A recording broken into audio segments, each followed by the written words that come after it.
Hello everyone, मैं वर्षा आपके अपने यूट्यूब चैनल वर्षा एजुकेशन पॉइंट में एक बार फिर से स्वागत करती हूं। दोस्तों, कैसे हैं आप सब? आशा करती हूं स्वस्थ होंगे, अच्छे होंगे, आपकी स्टडी भी बहुत ही अच्छी चल रही होगी। दोस्तों, आज की क्लास में हम लोग बात करने वाले हैं आधुनिक कालखंड में द्वितीय युग का। वो कौन सा है? वो है द्विवेदी युग। ठीक है।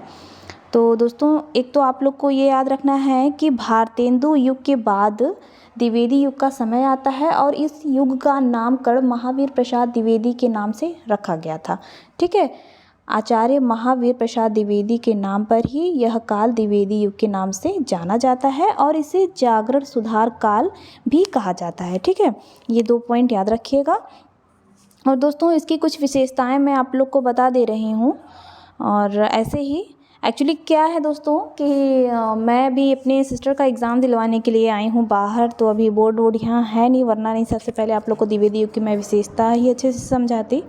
बट ठीक है, मैं लेकिन क्लास अब डिले करने से क्या मतलब है, तो मोटा मोटा आप लोग समझिए, लेकिन मैं एक क्लास आपको इसका डेफिनेशन से संबंधित एक एक चीज़ अच्छे से कराऊंगी। क्योंकि दोस्तों देखिए, फैक्ट तो हम आपको बता देंगे अच्छे से, लेकिन जो इसकी विशेषता होती है, जो प्रवृत्ति होती है, वो हमें समझनी चाहिए। और समझने वाली चीज़ तो बोर्ड पे ही हो सकता है। ठीक है। लेकिन फिर भी हम बता देते हैं, द्विवेदी युग की जो विशेषता होती है उसमें भी देश प्रेम की भावना है, सामाजिक समस्याओं का चित्रण है। ठीक है। और इतिवृत्तात्मकता, जो कि बहुत बार पूछा जाता है, ये द्विवेदी युग की प्रमुख विशेषता है, इतिवृत्तात्मकता। और भारतेंदु की प्रमुख विशेषता क्या थी दोस्तों? समस्या पूर्ति। ठीक है। फिर है छंद विविधता, भाषा परिवर्तन। तो आप लोग परेशान बिल्कुल मत होइए, द्विवेदी युग के प्रमुख कवियों को मैं अच्छे से करा रही हूँ, लेकिन परिभाषा को मैं बोर्ड पे ही अच्छे से आप लोग को समझाऊंगी। क्योंकि दोस्तों, मैं एग्ज़ाम दिलाने के लिए बाहर आई हूँ, इसलिए अब बोर्ड वोर्ड यहाँ है नहीं, किसी दूसरे के घर पे हैं हम लोग। तो ठीक है, जैसे ही यहाँ से जाएंगे आप लोग को अच्छे से हम समझा देंगे बोर्ड पे। ठीक है। तो इसीलिए देखिए दोस्तों, कल की क्लास भी नहीं हो पाई होगी। ठीक है। उसके लिए I am very very sorry. तो पहला पॉइंट है कि डॉक्टर नगेंद्र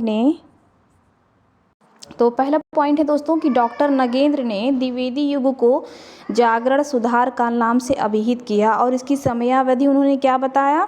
1900 से 1918 ईस्वी तक जो है द्विवेदी युग का समय माना। किसने? डॉक्टर नगेंद्र ने। ठीक है। डॉक्टर नगेंद्र ने द्विवेदी युग को जागरण सुधार काल नाम से अभिहित किया। ठीक है। और समयावधि भी आप लोग ये याद रखिए। अब बात करते हैं रामचंद्र शुक्ल। ठीक है। रामचंद्र शुक्ल जी क्या कहते हैं भाई? आचार्य रामचंद्र शुक्ल ने द्विवेदी युग को नई धारा द्वितीय उत्थान, ठीक है, नई धारा द्वितीय उत्थान के अंतर्गत रखा। और इसकी समयावधि इनके अनुसार क्या है द्विवेदी युग की? 1893 से 1918 ईस्वी तक रामचंद्र शुक्ल जी ने माना। अब ये तो देखिए, इन्होंने माना नई धारा द्वितीय उत्थान द्विवेदी युग को, नई धारा प्रथम उत्थान भारतेंदु युग को जो है इन्होंने माना था। ठीक है। आप लोग ये याद रखिएगा।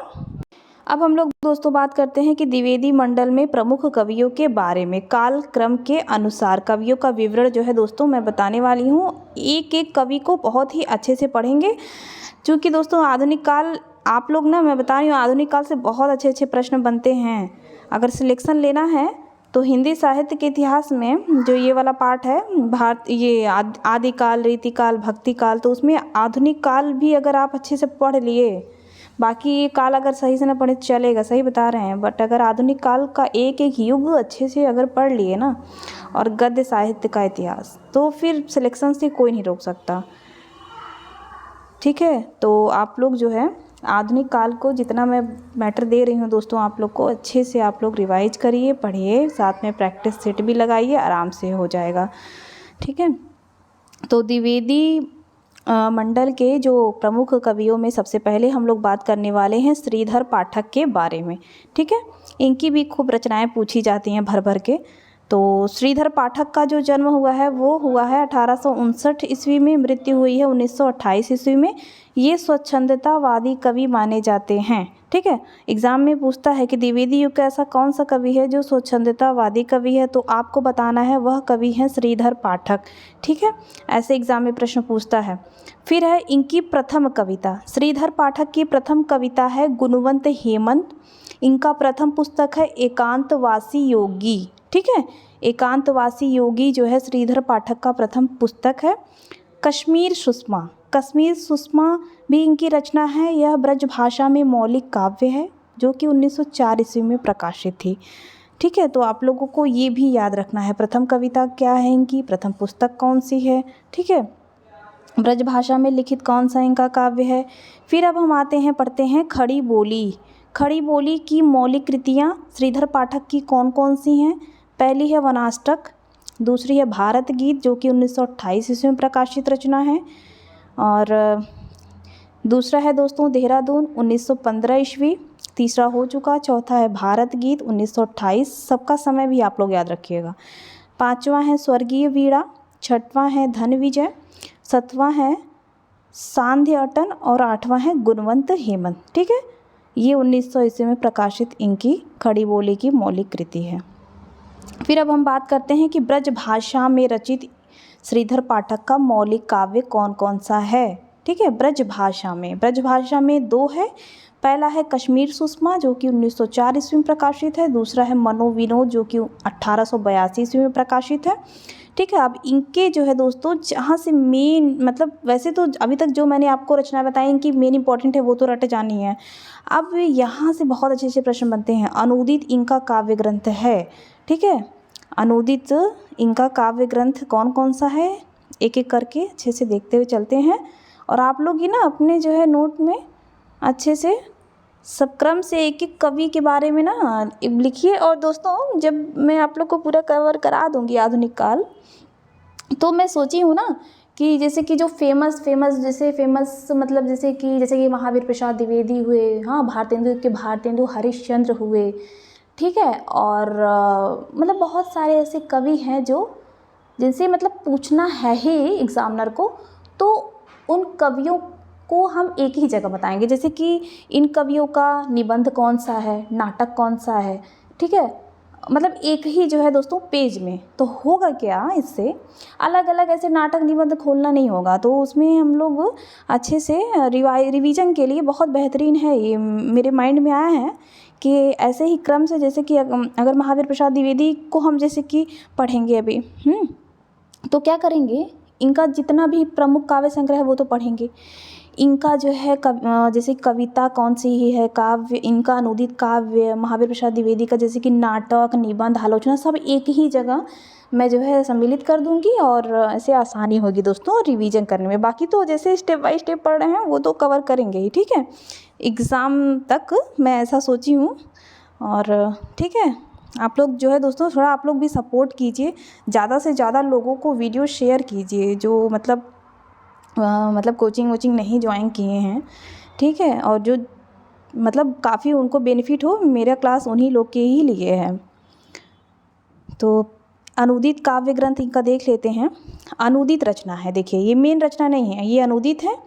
ये प्रकाशन वर्ष इधर मैं लिख दी हूँ, मूल रचना जो कि इसका ये अनुदित है, मूल रचनाकार। ठीक, तो श्रीधर पाठक का अनुदित रचना है गणेरिये और दार्शनिक। ठीक है, मूल रचना कौन सी थी, शेफर्ड एंड फिलोसफर। इसके रचनाकार मूल कौन थे, वो ग्रे थे। ठीक, दूसरा है दोस्तों एकांतवासी योगी जो कि लावनी या ख्याल शैली में लिखा हुआ है, यह 1886 ईस्वी में प्रकाशित है। इसके मूल रचनाकार हैं हर्मिट, और मूल रचना है हर्मिट और मूल रचनाकार हैं गोल्ड स्मिथ। ठीक है, गोल्ड स्मिथ जो है मूल रचनाकार हैं। ठीक है, और ये जो खड़ी बोली मैं यहाँ पे लिखी हूँ ना, ये जो अनुदित रचना की गई है तो उसकी ये भाषा है दोस्तों। ठीक है, जगह नहीं था तो लिख दिए, लेकिन हम क्या समझाते वक्त बता देंगे आपको। तो खड़ी बोली में ये अनुदित ग्रंथ है। ठीक, फिर अगला है कि उज्जड़ ग्राम अनुदित है ये, इसका प्रकाशन है 1889। इसका ये जो है मूल रचना है डेजर्ट और विलेज, और मूल रचनाकार भी हैं इनके गोल्ड स्मिथ, और ये जो रचना अनुदित है उज्जड़ ग्राम, ये ब्रज भाषा में है। ठीक है, फिर है दोस्तों कि श्रांत पथिक जो कि रोला छंद में है, इसका प्रकाशन वर्ष है 1902 ईस्वी, और मूल रचना है ट्रैवलर, गोल्ड स्मिथ मूल रचनाकार, और खड़ी बोली में ये रचना लिखी गई है। ठीक है, और फिर है ये ऋतु संहार ये भी अनुदित है। ये ऋतु संहार इसकी जो है मूल रचना है और इसके मेन जो है रचनाकार हैं कालिदास, जो कि ये ब्रजभाषा में है। ठीक है, फिर हम अगले द्विवेदी जो है युग के अन्य कवियों में दूसरे नंबर पर हम लोग महावीर प्रसाद द्विवेदी के बारे में दोस्तों बात करेंगे। ठीक है, महावीर प्रसाद द्विवेदी, इनका जन्म हुआ है 1864 ईस्वी में, मृत्यु हुई है 1938 ईस्वी में। ठीक है, जन्म 1864, मृत्यु 1938 ईस्वी में। इनका जन्म स्थान रायबरेली के दौलतपुर ग्राम में हुआ है। ठीक है, अब ये जो है कोटेशन है, याद कर लेते हैं कथन।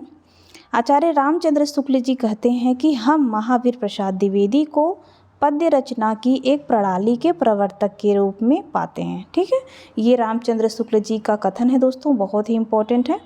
अगला है कि महावीर प्रसाद द्विवेदी ने, ये भी बहुत इम्पोर्टेंट है पॉइंट, महावीर प्रसाद द्विवेदी ने गद्य और पद्य दोनों के लिए खड़ी बोली में सामान्य बोलचाल की भाषा को प्राथमिक देने की वकालत की है।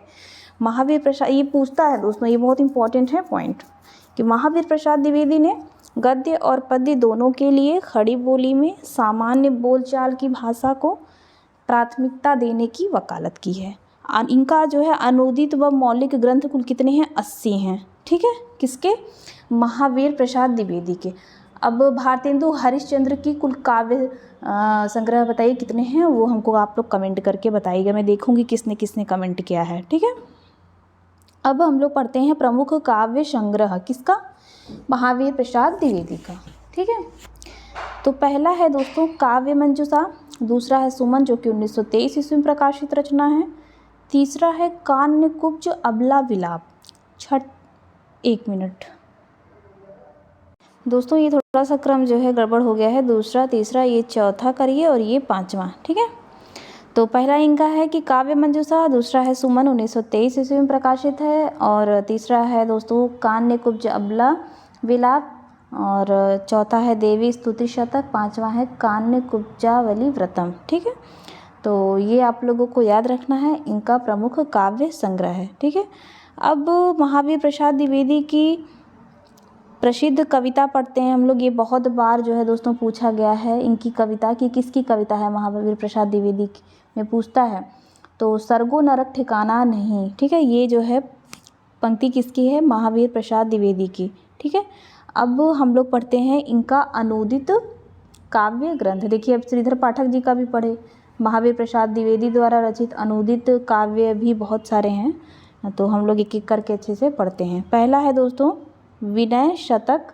भर्तृहरि। ठीक है, विनय शतक भर्तृहरि, यह भर्तृहरि के वैराग्य शतक का दोहों में अनुवाद है। फिर है दोस्तों दूसरा विहार वाटिका। ठीक है, दूसरा इनका अनुदित काव्य है विहार वाटिका, जो कि जयदेव के गीत गोविंद का संक्षिप्त अनुवाद है। ठीक है, तीसरा है स्नेहमाला। स्नेहमाला भी भर्तृहरि के श्रृंगार शतक का दोहों में अनुवाद है।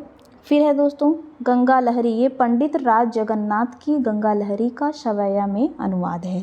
ठीक है, फिर अगला है कि ऋतु तरंगिणी, ये कालिदास के ऋतु संहार का छाया अनुवाद है।